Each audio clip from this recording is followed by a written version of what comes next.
በጣም ዘርዬ ከሰው ጋር እኮ እያወራሁ ሆኖ ነው እና ለወሬ ነው እኔን እዚህ አስቀምጠሽኝ የጠፋሽው? ምን ታደርገዋለህ? ለወሬ ሞች አይደለም። በቃኝ፣ እንደውም አልበላም። የምርህን ነው? አዎ በቃኝ። ዘርዬ ደግሞ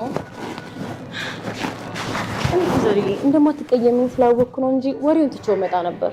እኔ እኮ የሚሄድበት ቦታ አትቻልም እዚህ የመጣሁት። እሱንም አውቃለሁ። አታውቂም። ብታውቂ ኖሮማ ከወሬ ያነሰ ክብር አትሰጪኝም ነበር። እሺ ዘርዬ በጣም ይቅርታ። ችግር የለውም። እሺ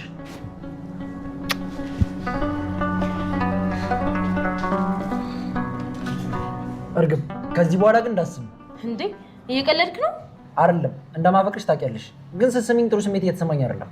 ማለት አንቺ ስትስሚኝ ውስጥ የሚሰማኝ ስሜት ሌላ ነው። ፍቅሬን የምትቀበይኝ ከሆነ ተቀበይኝ፣ ካልሆነ ግን በቃ ተይኝ። አንተን የሚደብር ከሆነማ በደንብ ነው። እርግብ ያምሻል እንዴ? በስሜቴ እኮ እየቀለድሽብኝ። እንዳልደግመው አርፈህ ተቀመጥ። እንደውም በቃኝ፣ እኔ ልሂድ። እያመረርክ ነው እንዴ? ምግቡን ሳንበላ ወዴት ነው የምትሄደው? ስሜቴን መረዳት የምትችይ አይነት ሴት መስለሽኝ ነበር። አንቺ ግን ጭራሽ በእኔ ስሜት ትጫወቻለሽ። ዘርሽ እንዴ ይህ ልጅ አመረረ እንዴ?